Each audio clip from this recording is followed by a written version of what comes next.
They dragged me through the palace hallway so fast that my shoes made a sad squeaking sound on every polished crystal tile. It was not exactly the heroic entrance one imagines when being summoned by an alien queen.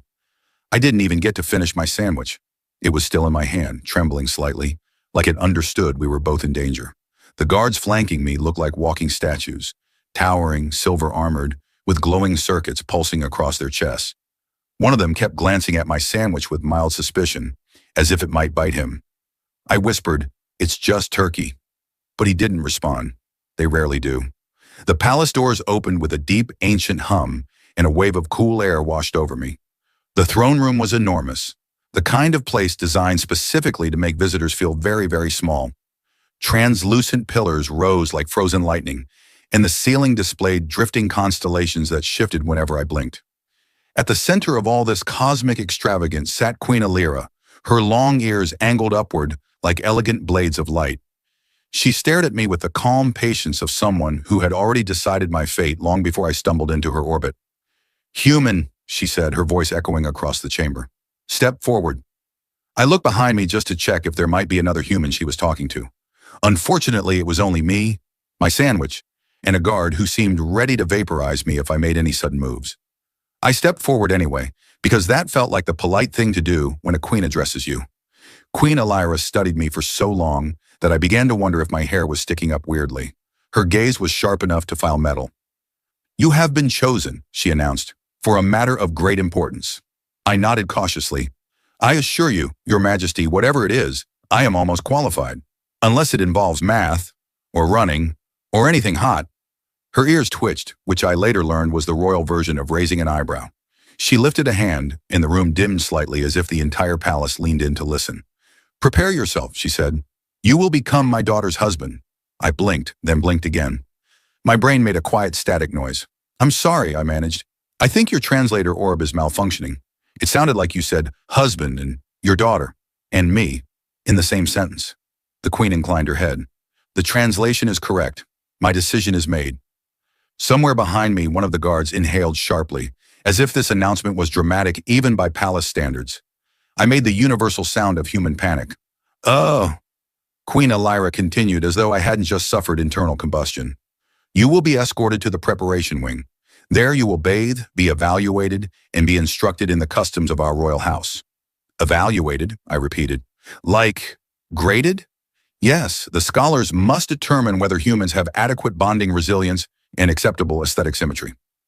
I clutched my sandwich closer, suddenly feeling protective. "Just to clarify, you mean me specifically, right? Not all humans? Because I feel like that's a lot of pressure." A faint ripple of amusement crossed her features. "You will do," she said simply. Two floating orbs emerged from behind the throne, scanning me in circles. They beeped, chirped, and at one point projected a hologram of my face with various warning symbols around it. One orb desperately tried to flatten my hair with a beam of blue light. I swatted it away. It emitted a wounded robotic whistle. I lowered my voice. "Your Majesty, why me?" She didn't hesitate. "Because the alternatives would lead to war. Many worlds seek to claim my daughter's hand. Choosing any of them would fracture the alliances. A human, however, is neutral. Unclaimed. Unexpected." "Well," I muttered, "I've always wanted to be unexpected. I was hoping for in a good way, though." The queen rose slowly, towering and radiant, her presence filling the room like a rising star. "This union will stabilize our future. You need only accept your role." "Right," I said, "my role as groom." I tried the word out loud. It felt like I was saying it for someone else, some braver, taller version of me. "No offense, Your Majesty, but the closest I've ever been to royalty was watching a documentary." "You will adapt," she said, entirely confident in a thing I was entirely unsure about. The guard stepped forward, not threateningly, but with the silent expectation that I would follow. I gave my sandwich one last look of farewell and whispered, "We tried." As they escorted me from the throne room, the queen called after me, "The princess is difficult. She has rejected every suitor. You may find her challenging." "Fantastic," I said. "I love a good challenge, especially ones involving politics, marriage, and potential interstellar conflict." The queen's ears angled in mild amusement. "Welcome to your destiny, human." And as the doors closed behind me, echoing like the heartbeat of a giant metal beast, I realized something important. I had absolutely no idea what I was doing. and somehow that seemed to be exactly why I'd been chosen. The preparation wing of the palace looked less like a royal institution and more like an overfunded science museum.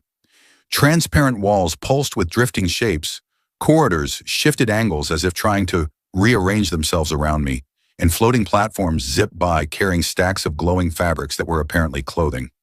A particularly enthusiastic sphere followed me closely, projecting small fireworks every time I took a step, as if celebrating the fact that I was still alive. The scholars waited for me in a chamber shaped like an enormous seashell. They were smaller than the guards, robed in shimmering layers, each with long ears that moved like delicate antennae reacting to cosmic radiation. One of them squinted at me as if examining a strange bug. Another whispered to a colleague, "Do all humans have this posture?" I straightened immediately, which only made them hum in surprise, as if I had just performed an advanced trick. "Human Elias," the eldest scholar announced, "we begin your evaluation." She waved a hand, and a platform rose beneath my feet, lifting me into the air like an overly confident elevator. Lights scanned me from every direction. Holograms of my skeleton popped up.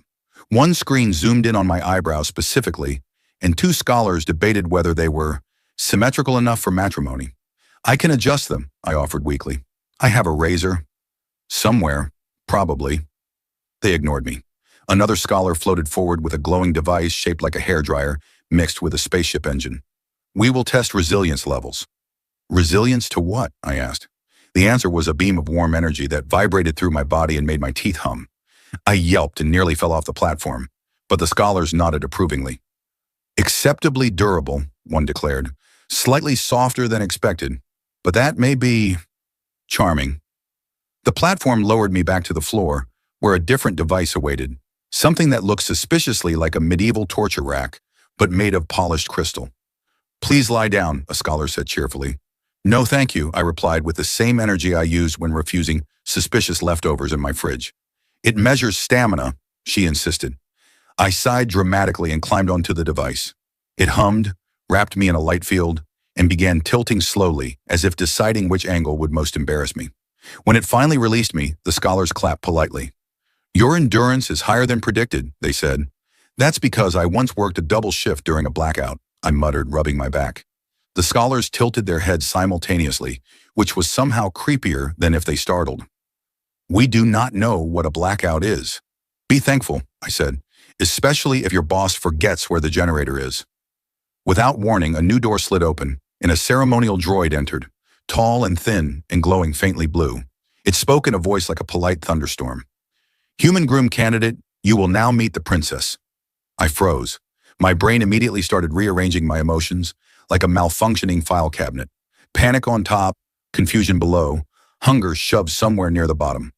"The princess?" I croaked. "Like, right now? Shouldn't I rehearse something? Maybe practice bowing? Or standing? Or speaking without screaming?"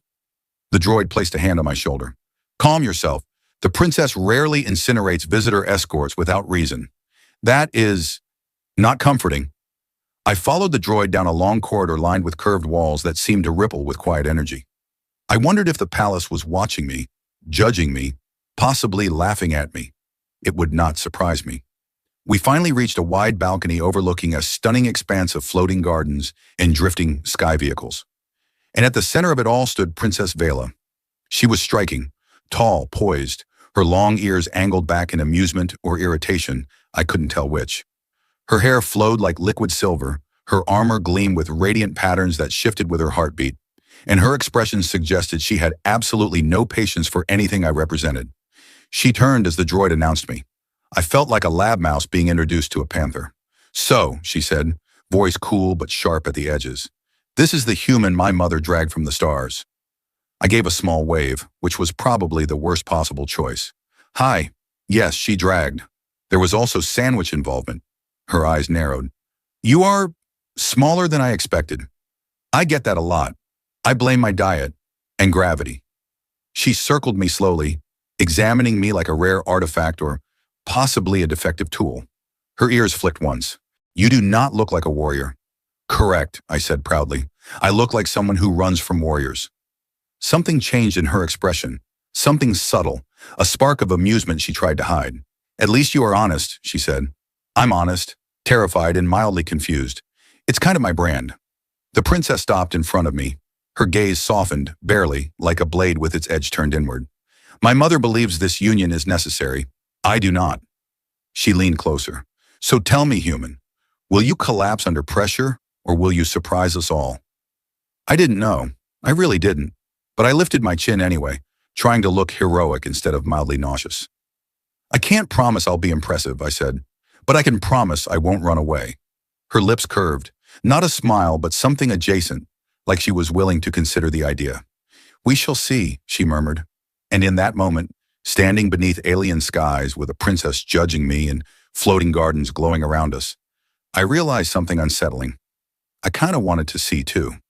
The next morning began with a noise that could only be described as a metallic rooster trying its best to imitate enthusiasm. I jumped out of bed. Technically, I rolled out and hit the floor and discovered a floating sphere bouncing gently near my face. It chirped, projecting bright symbols that translated to "Groom candidate, rise and shine. Mandatory training begins."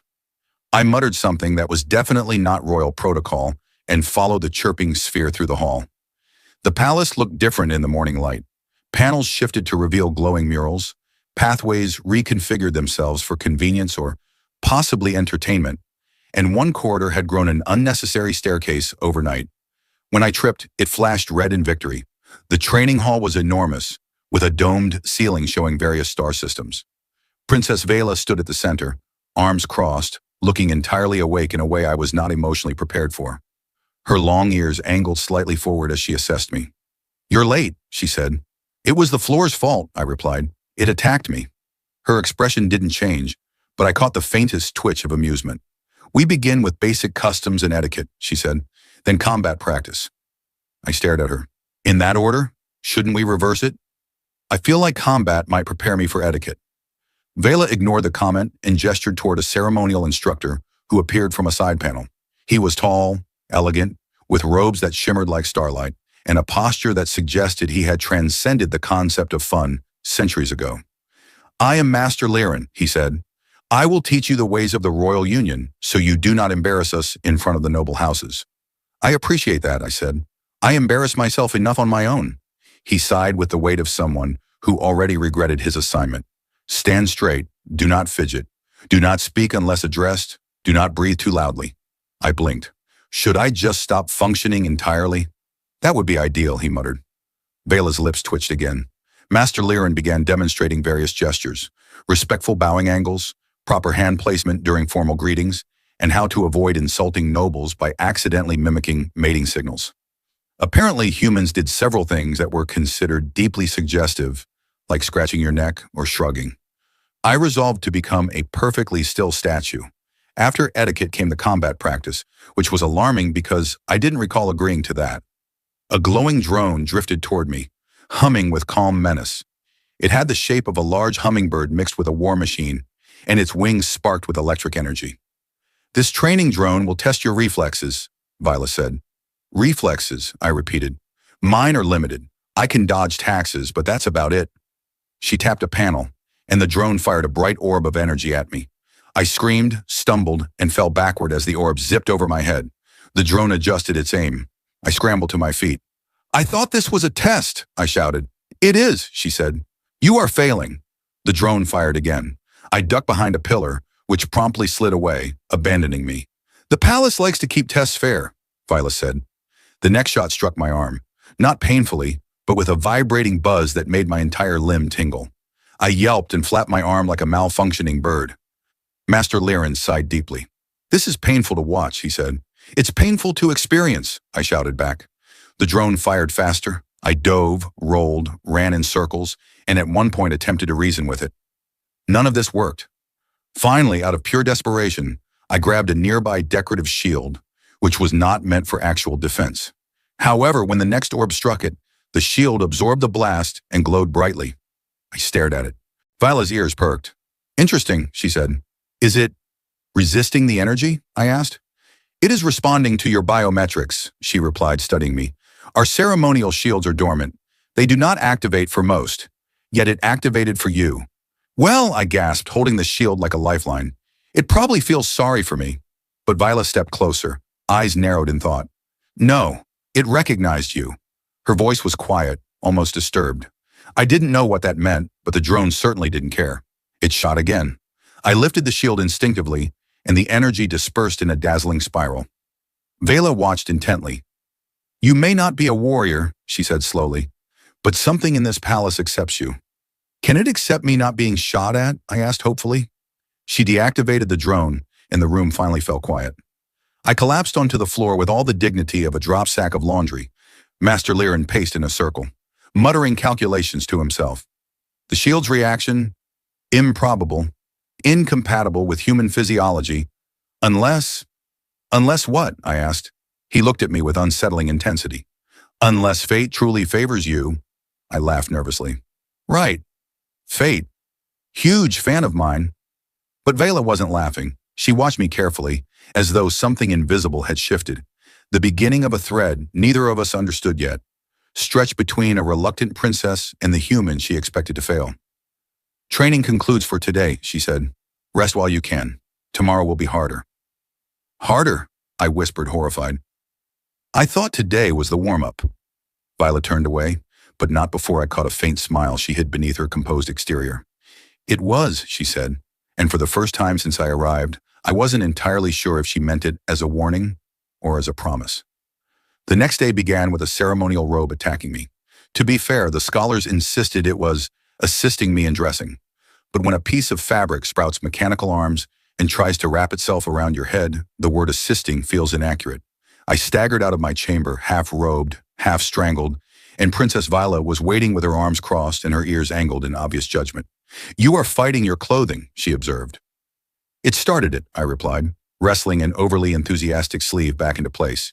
She sighed the way someone sighs when trying very hard not to smile. Today we begin advanced customs. You must learn how to greet nobles without provoking duels. That feels like an important skill, I admitted, seeing as I nearly provoked a duel yesterday just by blinking too loudly. You blinked with both eyes at once, she said. Among some noble houses, that is interpreted as a challenge. How do they blink? With dignity, she answered. We walked through the palace gardens, which were less like gardens and more like floating ecosystems held in place by shimmering gravity fields. Trees hung upside down for aesthetic reasons. Flowers drifted in clusters like slow, polite fireworks.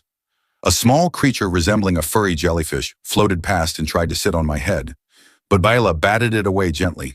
It likes you, she said. Why does everything that likes me also try to suffocate me? That is the universe's way of balancing itself. We reached the Hall of Ritual Gestures, a chamber so large the ceiling held its own artificial constellations. Master Liren awaited us, hands clasped behind his back, looking as though he hadn't enjoyed anything since the last millennium. Human Elias, he said, today you will learn the ritual stances of the royal bond. I look forward to disappointing you, I said. He ignored that. Stand straight, shoulders back, do not wobble. I never wobble on purpose. The training began with a series of highly precise gestures. Some involved placing my hands in front of my chest. Others required stepping forward at specific angles. One involved a turning motion that made me feel like I was stirring a giant invisible soup. Viola observed from the side, her expression unreadable. Occasionally her ears perked when I successfully completed a gesture without tripping, which was rare but encouraging. At one point, Master Liren demonstrated a complex greeting stance, and I tried to mimic it. Instead, I misjudged the angle, overstepped, and gently headbutted him in the shoulder. The silence afterward was immediate and immense. I'm so sorry, I blurted. My balance is on vacation. Master Liren turned slowly. Human Elias, he said, you have now committed what is traditionally considered an act of deep intimacy. I froze. What kind of intimacy? The kind reserved for potential mates. Vela's ears shot upward so fast I thought they might launch into orbit. That was not intimacy, I said quickly. That was clumsiness. Very different categories. Master Liren exhaled. Fortunately, I am immune to embarrassment. We continued. By the end of the session, I had learned how to greet nobles, how not to greet nobles, how to bow without implying political rebellion, and how to avoid accidentally signaling that I wish to challenge someone to a duel, elope with someone, or adopt their pet. Progress, Vela said as we left the hall. That word feels generous, I replied. You are better than yesterday. So is Mold. She actually laughed, quiet but unmistakable. Her ears relaxed, her eyes softened, and for a moment she looked less like a warrior princess carrying the weight of her lineage and more like someone who was simply tired of perfection. "Come," she said. "Now we test your awareness." My awareness of what, I wondered. Turns out the correct answer was everything that moves. Vela led me to the training courtyard, where small hovering spheres darted around like excited bees. She tapped a control panel and the spheres lit up. "These are insight drones," she said. "They test your perception. They fire harmless stings. You must avoid them." I looked at the swarm. Define harmless. "They will not injure you," she said. "Much." That word is doing a lot of heavy lifting. Before I could argue more, the drones activated. Tiny beams shot toward me, and I yelped, dodging behind a pillar. The drones changed direction instantly. I bolted left, then right, waving my arms like a man trying to command traffic in a hurricane. Viola observed calmly, making notes. "You could help," I shouted, ducking as a drone buzzed past my ear. "This test measures your adaptability," she replied. "It's measuring my panic." Eventually, I grabbed a loose training mat and used it as a shield. The drones bounced off with tiny, annoyed chirps. Vela raised an eyebrow. "Improvised strategy," she said. "Unexpected. It's called survival." When the drones finally deactivated, I collapsed onto the grass, gasping. Viola approached and extended a hand. I took it, expecting her to pull me up gently. She pulled me up like I weighed nothing. "You are not as hopeless as you believe," she said. "That's the nicest thing anyone has told me today," I replied. "It is also the only thing anyone has told you today," she said. "Let me enjoy it anyway." For a long moment she studied me, her expression softer than usual. The sun, if it was a sun, cast a pale glow across her hair. For once, she didn't look ready to judge me. She looked curious. "Elias," she said quietly, "my mother chose you for political reasons, but I am beginning to wonder if there is more to it. I'm beginning to wonder if I can survive a week here," I replied. Her smile was faint but real. "We shall find out together." And somehow, despite the bruises, the drones, and the robe that tried to strangle me, that thought didn't terrify me as much as it should have. Chaos arrived before breakfast, which was impressive because breakfast hadn't even arrived yet. I was still waiting for my morning tea, delivered by a small floating pot that hummed lullabies, when alarms erupted through the palace. The soothing star murals on the walls instantly transformed into bright warning symbols. My teapot fled the room, abandoning me to whatever disaster had chosen today as my personal challenge. Princess Vela arrived before any guard did, which should have reassured me, but the way her ears were angled, sharp, alert, almost vibrating, told me this was serious. "Elias, stay behind me," she ordered as a panel slid open, revealing a corridor I was fairly certain hadn't existed 30 seconds ago. "What's happening?" I asked, following her, while tying my shoes, which were arguing with each other about which one deserved to be tied first. "Rival factions," she said. "Some would prefer you dead rather than married to me." "That's horrifying and oddly flattering." "Do not be flattered," she snapped, which would have hurt more if she hadn't simultaneously shoved me behind a shielded archway as a blast struck the wall nearby. I yelped and ducked. Viola drew her weapon, a curved blade made of condensed plasma that looked both elegant and extremely illegal. Her hair swept behind her in a silver arc as she stepped into the open corridor. A group of armored intruders appeared, their armor black and spined, their visors glowing like molten glass. One of them pointed at me. "That is the human. Take him." I pointed at myself to confirm. "Me? Really? Are you sure? I think you might want one of the scholars instead. They're very collectible." Viola didn't give them a chance to respond. With a motion so fast it blurred, she surged forward, her blade leaving bright streaks in the air. The intruders panicked, firing energy bolts that curved sharply around her. I watched with equal parts terror and awe as she deflected attack after attack. Her movements a blend of precision and fury, like a storm given limbs. One intruder tried to flank her, but I reacted without thinking, mostly because thinking had abandoned me long ago.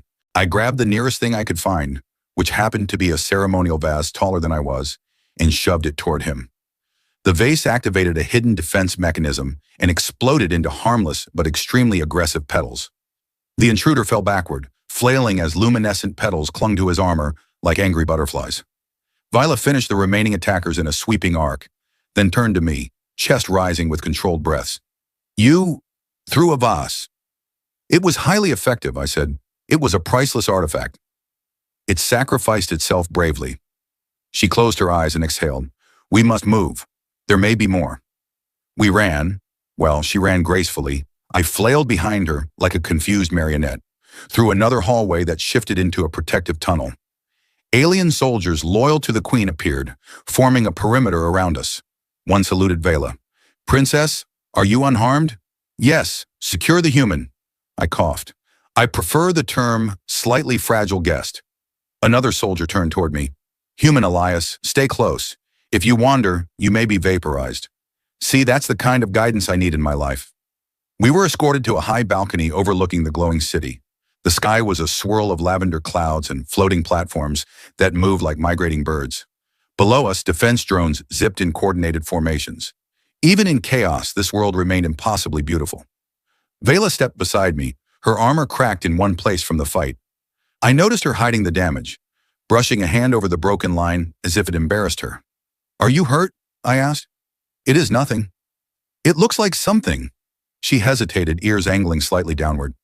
"The armor was my mother's gift. I disliked damaging her expectations." I swallowed, realizing there was more weight on her shoulders than plasma blades and political marriages. "Hey," I said softly, "expectations can be fixed. People can't. I'm glad you're okay." Her eyes flicked to mine. For a moment, her usual cold intensity softened into something warmer, something dangerously close to trust. "You handled yourself well," she said. I threw a vase. It helped. Should I add Vase Warrior to my future royal title? Her lips curved, just barely. "If you must." A soft breeze drifted across the balcony, carrying the faint hum of the city below. For a moment we stood side by side, breathing in quiet relief. Then Vela said, "Why did you not run?" "During the fight?" "Yes, most humans would." I scratched my neck, carefully because apparently that could accidentally signal courtship. "Because you stepped in front of me, and that seems unfair to pay back with running." Her ears twitched upward in surprise, a gesture she tried to hide. Strange human logic. The best kind. Before she could respond, a palace guardian approached. "Princess, we have secured the intruders. The Queen requests your presence." Vela nodded, then turned to me. "Return to your chamber. 2 guards will accompany you." "And you?" I asked before I could stop myself. "I will join you later," she said. "There is much to discuss." As the guards led me away, I glanced back. Vela stood on the balcony, framed by drifting light, her long ears catching the wind. She looked fierce, unshaken. But beneath that, something else lingered. Something that made my stomach flip. Not fear, not dread. Something like anticipation. And despite the attempted kidnapping, the alarms, and the sentient ceremonial robe currently trying to escape my laundry basket, I realized I was starting to feel something dangerous too. The palace felt different after the attack. Quieter, heavier, like the walls themselves were holding their breath. Even the floating lights dimmed a little, as if trying to appear respectful. I stayed in my chamber, pacing, poking random buttons on the wall panels, and accidentally triggering a hologram tutorial on how to fold royal undergarments, which I shut off immediately before it scarred me permanently. When the door finally slid open, Princess Vela stepped inside. She looked composed, but there was a tension in her posture that hadn't been there before. Her long ears angled back slightly, a sign I had come to recognize as restrained emotion. Not anger, something deeper, harder to name. "You're safe," she said. "I am," I answered, which is impressive considering my general talent for danger. She stepped further into the room. "Sit." "Oh, formal mood. Should I sit dramatically or just sit?" I sat. She remained standing, which meant this was serious. She folded her arms, then unfolded them, then folded them again, clearly unsure what to do with her hands, something I had never seen her struggle with. "My mother wishes to speak with you soon," she said. "That sounds terrifying." "It will be," she confirmed. "Great." She hesitated again. Then, "There is something she intends to reveal. Something about why she chose you." I felt my stomach wobble. Is this where I find out I'm secretly adopted by star gods? Or destined to save the galaxy? Please let it not be the second one. The second one seems like a lot of work. Vela didn't smile. Not this time. "It is about an ancient foretelling. A prophecy." I froze. "Oh no! It is the second one." She moved to the opposite side of the room, pacing like a warrior preparing for a battle she didn't want to fight. "Our empire has long relied on alliances forged through marriage. But the ancient bondkeepers predicted a moment when the royal line would fracture, and only an outsider, someone from beyond the mapped constellations, could restore balance." I blinked. "So, Your mother picked me because I'm, what? A cosmic wild card? Yes, that is not reassuring. It is not meant to be. She finally stopped pacing and looked at me. Really looked at me. Her eyes, usually sharp as polished metal, were softer, conflicted. My mother believes your presence will bind the fracturing alliances, that you are the thread the universe tugged into our path. I rubbed my face. I'm flattered, and also deeply overwhelmed, and also extremely underqualified. You are not here to fight wars or negotiate treaties, she said. You are here because you are unclaimed, neutral, honest, and unexpected. You've said that word before, because it defines you. She stepped closer, her expression unreadable. When you first arrived, I expected nothing. I thought you would fail, but you did not. I tripped a lot. Yes, spectacularly. Yet somehow you keep standing. Her tail end of the sentence carried a softness I wasn't used to hearing from her. My heart did something inconvenient in response. Before I could embarrass myself, the chamber lights flickered, and a holographic glyph appeared, summoning us to the Queen's private sanctum. Vela straightened. It is time. Time for what? Life-changing trauma? Possibly.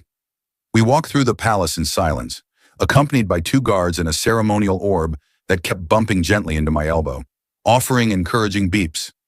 The path to the Queen's sanctum wound upward through crystalline corridors, each step echoing like distant thunder. When we entered the chamber, Queen Elira stood beneath a glowing star map that rotated slowly above her. Her long ears rose in acknowledgement. Human Elias, she said. Approach. I approached with the enthusiasm of a man walking toward a dentist with a laser drill. The Queen extended a hand, and the star map compressed into a sphere between us. This, she said, is the prophecy that guided my decision. Images unfolded, an ancient battle, the collapse of alliances, a silhouette, vague, unrecognizable, standing beside a warrior princess crowned in silver light.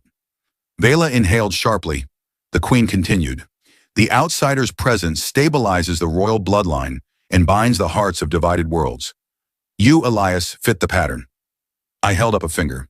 With all respect, Your Majesty, I've never fit any pattern in my life. My socks don't even match. The Queen's ears tilted, almost amused. Perhaps that is why fate chose you.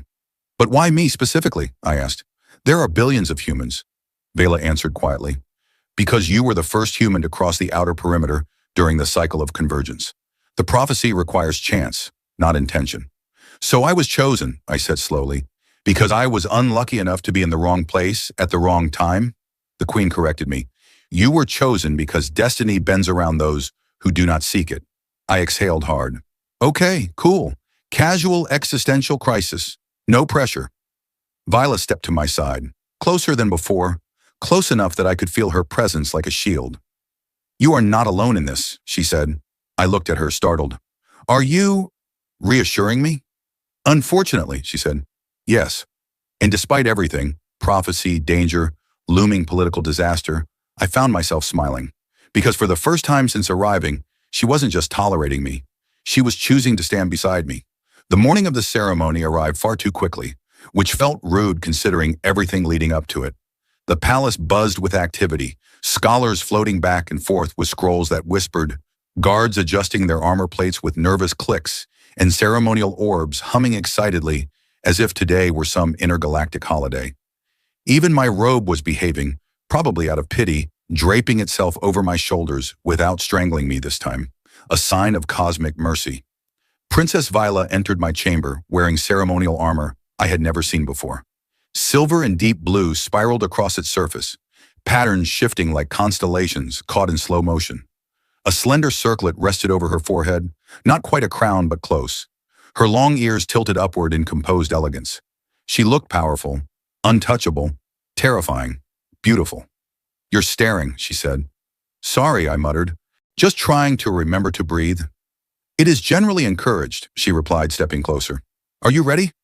Absolutely not, she nodded approvingly. Good. Honest answers bring clarity. We walked together toward the ceremonial hall, where a massive circular platform awaited us, floating above a pool of shimmering energy. Nobles of countless species filled the surrounding balconies, whispering, watching, calculating. I tried not to trip, or sweat, or accidentally insult someone's ancestors by existing incorrectly. Queen Elira stood at the center, radiant, her ears raised in regal attention. When we entered, the hall silenced so thoroughly that I could hear my own heartbeat pretending it was fine. "Daughter," she said to Vila. "Human Elias." Her gaze swept over us. "The Empire stands on fractured ground. Today we reforge unity." I swallowed, loudly. A soft gong resonated, produced by a floating, crystalline hammer that struck itself, because apparently even instruments here were independent contractors. The platform beneath us brightened, responding to Vila's presence first. Then, to my shock, it glowed beneath my feet too. Whispers rippled through the hall. "It recognizes him. The outsider. Impossible." The queen raised a hand and the murmurs died instantly. "Let the bond be forged." Vela extended her hand. I hesitated because it was glowing, and glowing hands tend to mean trouble, but then I realized my hand was glowing too. Great, we were matching. She spoke softly, not for the crowd, but for me. "Just breathe. You make it sound so easy." The moment our hands touched, a warm pulse of energy surged upward, swirling around us like a living ribbon of light. It wasn't painful, more like being wrapped in soft thunder. The hall reacted in a wave of astonished gas as the energy formed a ring around us before shooting upward into the vaulted sky ceiling, where it exploded into a constellation shaped, vaguely, mercifully, like two figures standing side by side. I whispered, "At least it doesn't look like a giant shoe." Vela's lips twitched. "That would have been a sign of doom." "Oh, good. So we're avoiding cosmic footwear omens. Great start." The energy finally faded, leaving a hush over the hall. Queen Elira stepped forward, placing her hand over ours. "It is done. The bond is sealed." But before anyone could celebrate, an explosion rocked the far balcony. A final group of assassins burst forward, clearly deciding subtlety was overrated. "Oh, come on," I groaned. "Can't I have one normal ceremony?" Vela leapt between me and the attackers with reflexes that defied physics. Her blade ignited, arcs of silver plasma tracing brilliant paths. Guards rushed in from both sides, engaging in a flurry of clashes that turned the hall into a storm of light and motion. One assassin broke through, charging directly at me. I froze. Then I remembered the decorative ceremonial shield mounted behind me. A useless relic, except for the part where it apparently liked me. I grabbed it. It glowed instantly, flaring to life with a surge of protective light. "Hey!" I shouted. "I knew you liked me!" The assassin's strike hit the shield and reverberated violently outward, knocking him back in a burst of energy that rippled through the platform. Vela blinked, clearly stunned. "You activated it again," she said. "I think it just wants attention." The queen raised a hand and released a pulse of royal command, an authoritative burst of energy that froze every assassin in place. Guards seized them instantly. Silence returned. This time, no one whispered. They stared at me, then at Vila, then at the glowing shield I was holding upside down. Queen Elira approached slowly. Her voice softened. "The prophecy speaks true." Vela turned to me. "You did not run." I considered it, very strongly. But then I remembered you'd be mad. Her expression softened, truly softened in a way I had never seen. She stepped closer, her hand brushing mine intentionally this time. Not ceremonial, not forced. Real.